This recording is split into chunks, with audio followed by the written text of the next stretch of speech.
히브리서 10장 22절에서 25절을 같이 봅니다.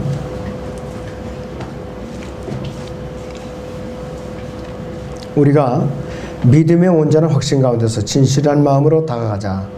이는 우리의 마음은 핏부림을 받아 악한 양식으로부터 깨끗해졌고 우리의 몸은 순수한 물로 씻겨졌기 때문이라. 약속하신 분은 신실하시니 우리 믿음의 고백을 흔들림 없이 굳게 붙들자. 또 서로 생각하여 사랑과 선행을 격려하며 어떤 사람들이 습관처럼 우리 자신들이 함께 모이는 것을 저버리지 말고 서로 권면하여 그날이 가까워오는 것을 볼수록 더욱 그리하자 그랬습니다. 오전의 주제는 신실한 그리스도입니다. 신실한 그리스도. 신실한 그리스도입니다. 누구나 다 신실한 그리스도인이 되고자 하는 마음은 다 있어요. 정말로 구원받은 그리스도인이라면 누구든지 다 신실한 그리스도인으로서 칭찬을 받고 싶고 인정받고 싶고 하나님으로부터 정말로 인정을 받고 싶고 그리스도의 심판석에 올라가서 잘했다 신실한 종아, 그리고 내가 10달란트는 내가 나한테 내놓았으니까 10고로 다스리라, 이런 바람이 누구에나 다 있다 이것이에요. 그게 본능이야 사람이. 그래서 우리는 신실한 그리스도인의 어떤 특징이 있는가, 이 시간을 통해서 우리는 좀 살펴보죠. 신실한 그리스도인의 특징은, 첫째는 성경을 배우고자 하는 열정이 있어요. 이것이 공통점이에요. 신실한 그리스도인의 특징. 거듭났어요. 영원한 생을 받았고 또 침례도 받고 헌신도 하고 그러는데 말씀을 배우질 않아요 사람들이. 이건 신실한 그리스도인으로서 일단은 불합격. 첫째 조건이 불합격이에요 일단. 자, 말씀을 배우는데 시간을 들이지 않고 마음이 없고 또 이렇게 모이게 힘쓰지 않으면은 신실한 그리스도의 첫째 조건에서 이것은 뭐 관계가 먼 거죠. 그렇기 때문에 제가 매 시간마다 주일 오전 10시 성경 공부하다 지각하지 말고 웬만하면 참석을 하라 이렇게 강조하는 이유가 여기 있어요.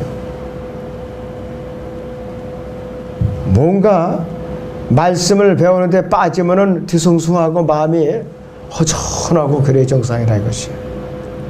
진리를 찾고 올바로 알고자 하는 열정이 있어야 되는데 이 열정이 나에게 과연 있는가 없는가, TV 보는데 스마트폰 오락게임 하는데 시간이 있는가, 또 내가 예배 시간에도 속으로는 내가 딴 그림을 그리지 않고 그리고 있지 않나, 어디 가서 내가 뭐 사업을 하면 내가 얼마를 버는데 이 시간에 내 시간이 예배가 언제 끝나는가, 아유 좀 빨리 끝내줘서 좋겠는데, 이러한 끌탕을 하고 있다면은 이거는 자세가 안 된 거라 이것이.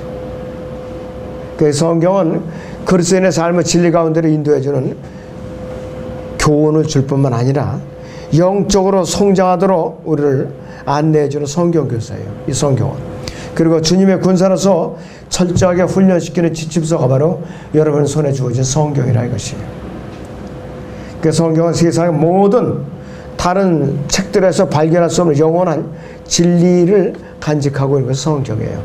이 세상에는 현재 1억 권 이상의 종류가 넘는 책들이 있다고 그래요. 1억 권 이상 종류가.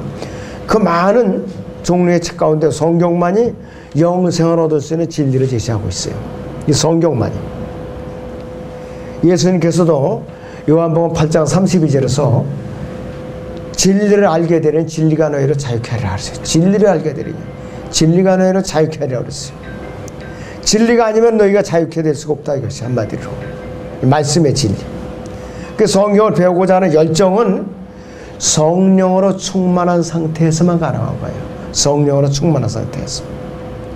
그래서 이 신실한 그리스도인들을 성령으로 충만하게 되다 보면은 늘 복음을 전하고 예수님을 증거하고 지옥을 향해서 달려가고 있는 죄인들을 예수님께로 이겨오고자 하는 관심과 또 연민의 정과 열정을 품게 마련이에요. 이것이 정상적이고 지극히 이 믿음이 제대로 자라가고 있는 신실한 그리스도인의 특징이에요. 이 첫 번째 조건. 그 다음에 또 두 번째 조건이 뭐냐, 신실한 그리스도인은 매일 주야로 말씀을 묵상하는 습관이 있어요. 매일 주야로 말씀을 묵상하는 습관이 있어요. 자, 그런데 일주일 내내 성경책을 덮어놓고 먼지가 쌓여요. 책에 거짓말 아니에요. 주일날이 되면 성경에 어디다 두는지 그냥 생각도 안 나갖고 방이 이리저리 험하고 그냥 허겁지겁 그냥 교회 오기도 바쁘고 아침 챙겨 먹는 거는 그냥 그래도 큰일 하는 셈이에요. 아침 먹는 거는. 거기다 또 지각하죠. 그러니까는 얼마나 마음이 초조하고 바쁘냐 이게. 그 관심을 평상시에 성경을 이렇게 손에 가까이 갖고 있으면은 일단은 마음이 안정이 돼요. 영적으로 맑아지고 자신감이 생기고 하나님께 부끄러운 마음이 없어요. 일단 떳떳하니까. 그리고 세상을 바라보는 눈이 뭐냐? 점점 세상의 소망이 업되는 것을 자꾸 심어지는 거예요. 주님에 대한 소망을 자꾸 갖게 돼 있어요. 다윗은 시편을 통해서 우리에게 많은 교훈을 갖다가 주고 있어요. 시편 119편 11절에 보면 이렇게 다윗이 고백하고 있어요. 주의 말씀은 내 마음에 간직하였으니 그랬어요. 내 마음에 간직하였으니 그랬어요. 이는 내가 주께 범죄치 아니하려 함이니이다 그랬어요. 하나님의 말씀을 마음속에 간직하고 있어야 죄를 안 져요. 말씀이 자기 마음에 심어두지 않은 사람은 죄를 져도 죄책감이 없으니까 우습게 여기는 거예요. 그러니까 바늘도둑이 소죽이 된다. 이 속담이 있듯이 내가 한번 주님께 범죄해요. 양심의 가책이 없이 그냥 지나가요. 그 다음에는 아예 양심이 마비가 돼가지고 담대해져가서 죄를 지는 거 대수롭지 않게 여겨요. 세상 사람들보다 더 무서운 죄를 짓기가 일수다 이것이에요. 자, 심지어는 목사라는 사람이 자기 자식을 죽여서 벽장에다가 그것도 숨겨서 몇 달씩 그냥 썩은 냄새가 나도록 이 세상에 그냥 떠들어서 거기 언론에 보도가 돼가지고 얼마나 양심이 마비됐으면 그런 사건이 일어나느냐 했어요. 작년에 그런 사건이 2번 있었어요. 목사라는 사람이 그 참 뭐라고 말로 표현했지 우리가 참 아주 참담하더라고요. 하나님의 말씀을 묵상하는 것은 신실한 그리스도인의 삶을 위해 하나님의 뜻과 명령을 내 마음속에 가득 채워줌으로써 강성해지도록 나를 갖다가 도와주는 길이에요. 주님의 마음을 주야로 묵상하는 것. 그래서 이 신실한 그리스도인은 주야로 하나님의 말씀을 묵상하는 자세를 잃으면 안 돼요. 시편 잠깐 보죠. 119편의 49절부터 50절을 보겠습니다. 시편 119편 49절에서 50절을 보겠습니다.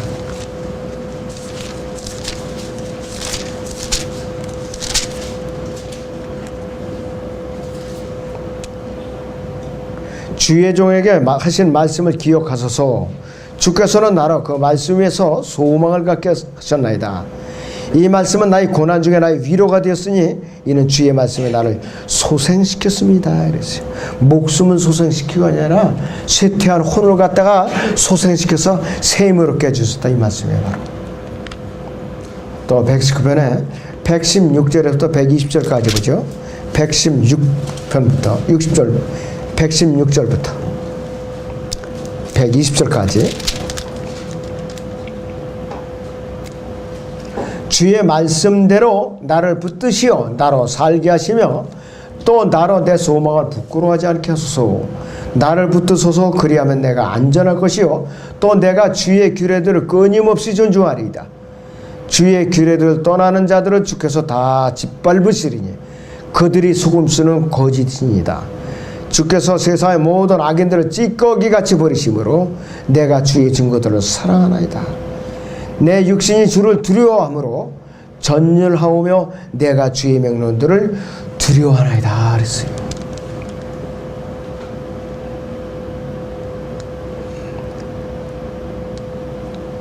(127절부터) (128절을) 보시고 그러므로 내가 주의 계명들을 금보다 정령 정금보다 더 사랑하나이다 이랬어요. 그러므로 내가 모든 것에 관한 주의 법규들을 바른 것으로 여기며 모든 거짓된 길을 미워하나이다 그랬어요. 말씀을 주야로 묵상하지 않으면 이런 기회가 어디 마음에 와서 닿을 기회조차 없는 것이에요, 여러분들. 말씀을 주야로 묵상하지 않으면. 이와 같이 고백한 다윗과 같이 주야로 말씀을 묵상하는 자세로 우리가 살아가야 돼요. 그래서 다윗은 하나님의 마음에 합당한 자라고 여김을 받았어요.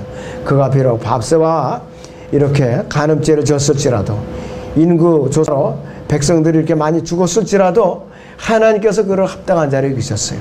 다윗과 같은 자. 이 시대에 이 나라의 지도자가 바로 다윗과 같은 자가 나타나야 돼요. 다윗과 같은 자. 그래야만 우리가 민족적인 심판으로부터 미어날 수가 있어요. 신실한 그리스도인의 세 번째 특징이 또 무엇인가? 꾸준히 기도하는 데 힘써요. 꾸준히 하죠. 기도를 거르질 않아요.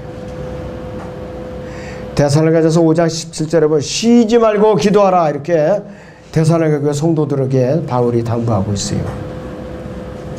데살로니가 교회 성도들은 참 모범적인 성도들이에요. 모범적인 성도들. 데살로니가전서 2장 13절을 보죠. 데살로니가전서 2장 13절을 보겠습니다.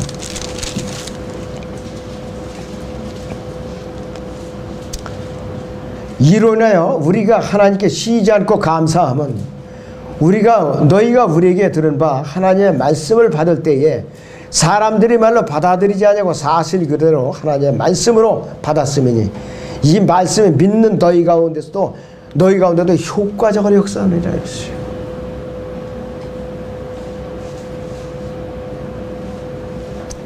사도 바울 일행도 담내로서 쉬지 않고 감사한다고 그랬어요. 그래서 쉬지 않고.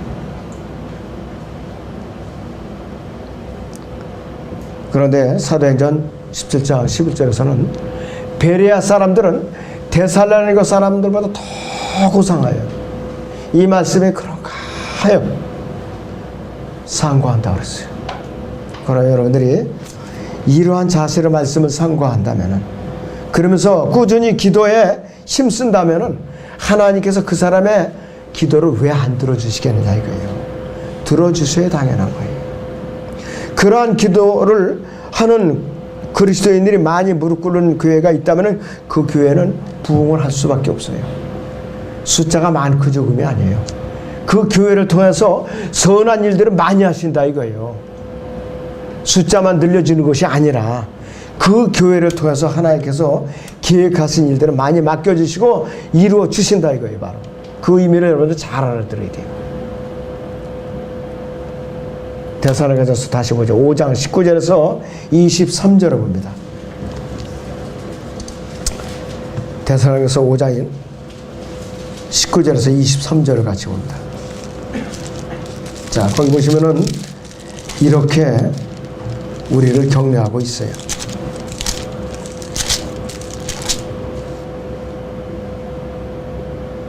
성령은 소멸하지 말라. 예언을 멸시하지 말라. 모든 일을 시험해보고 선을 가서 붙잡으라. 악은 어떤 형태든지 피하라 그랬어요.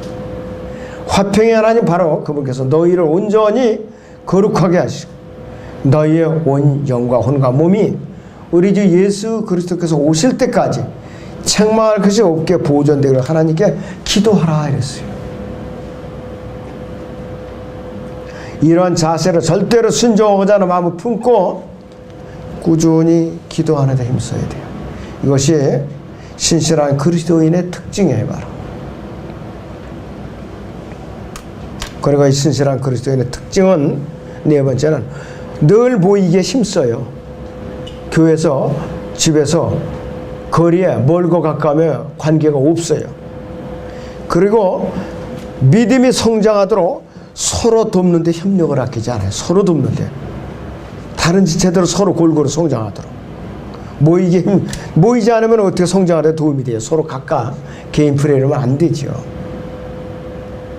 그래서 신실한 그리스도인은 모이기에 힘쓰고 다른 지체들을 돕는 데 관심을 갖고 도우는 것을 아끼질 않죠.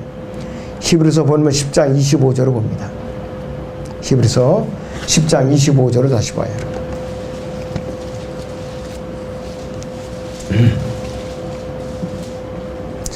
24절부터 봅니다. 24절부터 25절.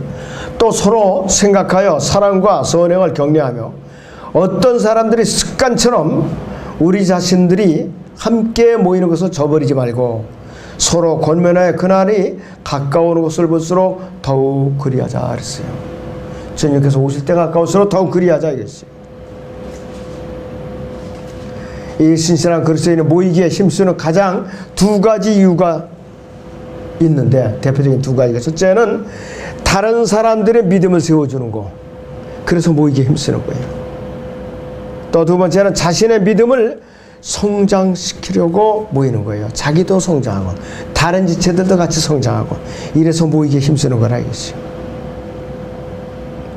그리고 예배 시간에 강단에 선포된 이 말씀과 성경 공부를 통해서 소중한 교훈을 얻고 매일 이러한 양식을 삼고 또 한 주간을 꾸준히 성장할 수 있는 밑거름이 되어야 돼요. 이것이 자신이 출석하고는 교회에서 해결해 주지 못하고 있다. 도저히 교회에서 충족을 시켜주지 못하고 딴짓을 하고 있다, 그 교회가. 그러면 교리적으로 올바른 다른 교회를 찾아야 돼요. 다른 목사들이 저희 이 설교들을 아마 욕 퍼볼지도 몰라요. 그 아무개 목사 자기가 모자랐다고 이런 소리를 하느냐. 그 성경을 알고 나니까 틀림없이 이래요. 이렇게 돼 있어요. 배고픈 양들한테 꼴을 갖다 교리적으로 영적으로 정확하게 먹여줘야 돼요. 그렇지 않으면은 어떻게 돼요? 양들이 병들고 또 시들시들하고 힘이 없어지죠. 지친다 이거예요. 억지로 그냥 맞지도 않은 썩은 양식을 갖다 집어넣고 강요하면은 양들이 병들게 돼 있어요. 그러다 보면 어떻게 돼요? 비슬비슬하니까 이리저리 노래다 보다가 그냥 쓰러지니까 그냥 물어다 그냥 먹는 거예요. 그냥 전부. 그러니까 이단들이 들어와서 그냥 낚아채가고. 왜? 무장이 안 돼 있으니까. 여러분들 우리 교회 처음에 모여들 때 제가 오라고 졸라대 갖고 온 사람들 없잖아요. 거의. 우리 교회 와달라고 졸라댄 사람들 없어요. 다 거의 다 자기들이 알아서 판단해서 온 거 아니겠어요. 주고 사고 파는 물건도 아니고 더더군다나.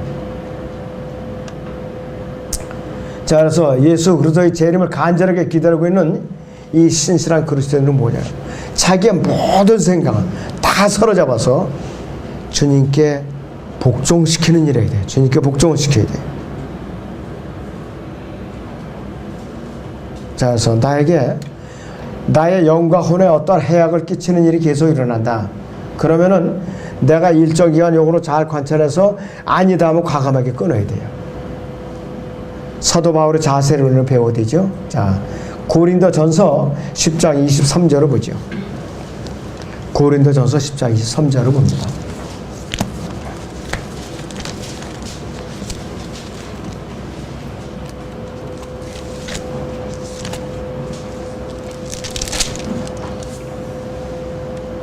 모든 것이 내게 합법적이나 모든 것이 유익한 것이 아니라 그랬어요. 모든 것이 내가 합법적이나 다 세워주는 것이 아니니라 그랬어요. 누구나 자기 자신의 유익을 구하지 말고 각자 다른 사람의 유익을 구하라 그랬어요. 각자 다른 사람의 유익을 구하라. 나에게는 유익한 것인데 연약한 자들은 오히려 상처를 입어서 쓰러진다 하면은 내가 그 일을 삼가야 되는 거야. 나만 혼자 성당 갔다 그래서 다른 지체들이 쓰러지든 말든 나만 챙겨서는 안 된다. 이 교회에서. 그래서 이게 교회가 모임이 아주 조심해야 되고 어려운 거예요. 서로 내가 어떤 행동을 취하기 전에 내가 이걸 하면서 다른 지체가 마음이 다치고 또 상처를 입어서 쓰러지지는 않나. 일단 한번 생각을 하고 옮겨야 되는 거예요. 일단은. 교회는 여러 부류의 사람들이 모여요. 믿음이 채소만 먹는 사람, 채소도 못 먹어서 그냥 우유만 겨우 마시는 사람, 채소만 먹는 사람, 그 다음에 된 밥을 먹는 사람, 질긴 고기를 먹는 사람, 또 갈비를 먹는 사람, 국각각이라는 거예요. 우리 지금 여러분이 앉아계신 여기에도 몇 부류가 있다 이거예요. 분명히. 그렇기 때문에 각자가 우리는 살펴볼 필요가 있어요. 그리고 믿음이 약한 사람들은 마찬가지야. 자기도 살펴봐야 돼요. 내가 이런 행동을 하면서 주님의 영광을 가리지 않을까. 성축한 지체들에게 또 이렇게 내가 해를 끼치지 않을까 서로 살펴보는 거야. 자신을 갖다가. 그러면은 교회에서 문제될 게 없어요. 문제될 게 없고 마귀가 공격할 틈이 없어요. 아, 이 교회 도무지 틈이 안 보이네. 어떻게 되느냐. 그러면은 허튼 짓 하는 틈이 벌어진 딴 데 가서 공격하는 거예요. 딴 데 가서. 철저하게 무장을 하면. 그래서 이 사도 바울은 이 고린도 전서에서 많은 그 육신적인 고린도 교인들에게 많은 책망을 하고 있어요. 여러 가지로. 고린도 전서 6장 12절에서 사도 바울은 이렇게 말하고 있어요. 고린도 전서 6장 12절에서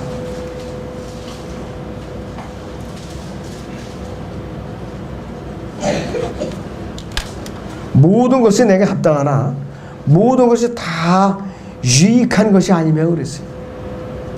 모든 것이 나를 위해 합당하나 내가 어떤 곳에도 얽매이지 아니하리라 그랬어요.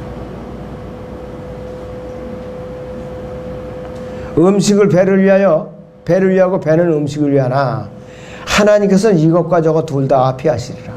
이제 몸은 음행을 위하지 아니하고 주를 위하며 주께서는 몸을 위하시느니라. 하나님께서는 주를 살리셨어요. 그분의 능력으로 우리도 살리시라고 그랬어요. 너희의 몸이 그리스도의 지체인 줄을 알지 못하느냐. 내가 그리스도의 지체를 가지고 창녀의 지체로 만들게 하냐. 결코 그럴 수 없느니라 이것이요. 주님 안에서 정말로 주님께 칭찬할 수 있는 그러한 언행을 하라 이거예요. 그 안에서. 그래서 이 신실한 그리스도인은 나는 정당한데 다른 지체들에게 누가 된다, 상처가 된다 하면은 상가하라 이 뜻이에요. 상가하라고. 그리고 교회에서도 무슨 교제를 할 때 그냥 자기만 옳다고 남들은 얘기는 들어줄 기회조차 안 주고 자기에게만 쏟아붓는 거, 이것이 교제를 갖다가 틀어지게 하는 원인이에요, 대부분. 그래서 내가 내 얘기 한마디 했으면 다른 지체가 얘기할 수 있는 거지, 귀를 이제 기울일 수 있는 내가 마음의 여유를 가져줘야 돼요. 그래서 이 신실한 그래서 서로 이렇게 도우면서 격려하면서 성장하게 하면서 마지막 때를 준비하면서 주님께서 우리를 이제 데리러 공중으로 데리러 오실 때를 대비해갖고서 우리는 혼인 예배를 준비하고 있어야 돼요. 예수님께서 돌아오실 때까지, 데리러 돌아오실 때까지 우리는 기울려면 안 된다 이것이요. 그래서 우리는 죄악된 행실을 경계하고 지속적으로 주님의 다시 오심을 기다리면서 우리를 방해하는, 주님의 다시 오심을 방해하는 모든 요소로서 우리는 다 떨쳐버려야 돼. 멀리 해야 된다 이것이. 그러기 위해서는 세상에 밀착해서는 안 되죠. 또 자신의 굳건히 세워지는 것들로부터 우리 마음속을 가득가득 채워줘야 돼요. 그리고 다른 지체들이 모이게 힘쓰러 도와줘야 되고, 마지막에 어떻게 되느냐, 다른 지체들이 주님의 오심을 예비하는데 방해가 되는 모든 것들 같이 제거를 해줘야 돼. 같이 영적으로 무장을 해야 된다 이것이. 자, 이런 거를 우리가 살펴보면은 쉴 새가 없어요. 우리가 쉴 새가 없다고 우리가 서로 이렇게 같이 성장을 해야 되니까. 몇 명만 성장하고 몇 명은 나오든지 말든지 그냥 내버려 둔다면 무슨 소용이 있겠어요. 어느 TV 방송에서 제가 누때가 있어요. 건기와 우기를 따라서 1000km에서 까만한 길을 초원을 따라서 이동을 해요. 근데 새끼를 낳았어요. 근데 한 도선으로 된 새끼가 가기가 싫은 거예요.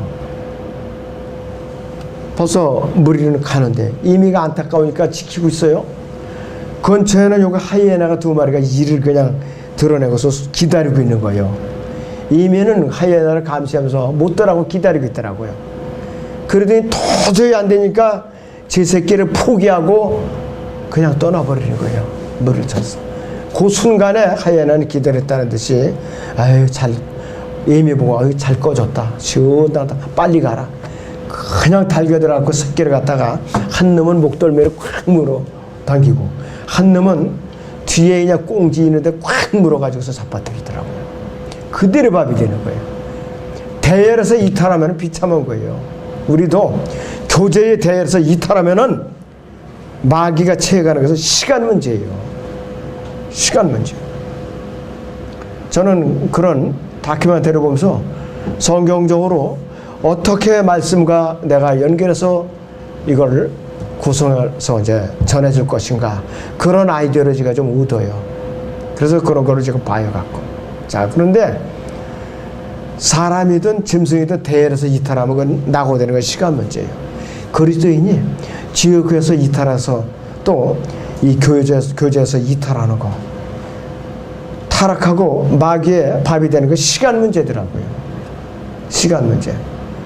우리는 그런 거 수도 없이 겪어왔어요, 지금까지. 여전히 이것은 아직까지 진행 중에 끝나지 않았어요. 언제까지? 우리가 들림받을 때까지.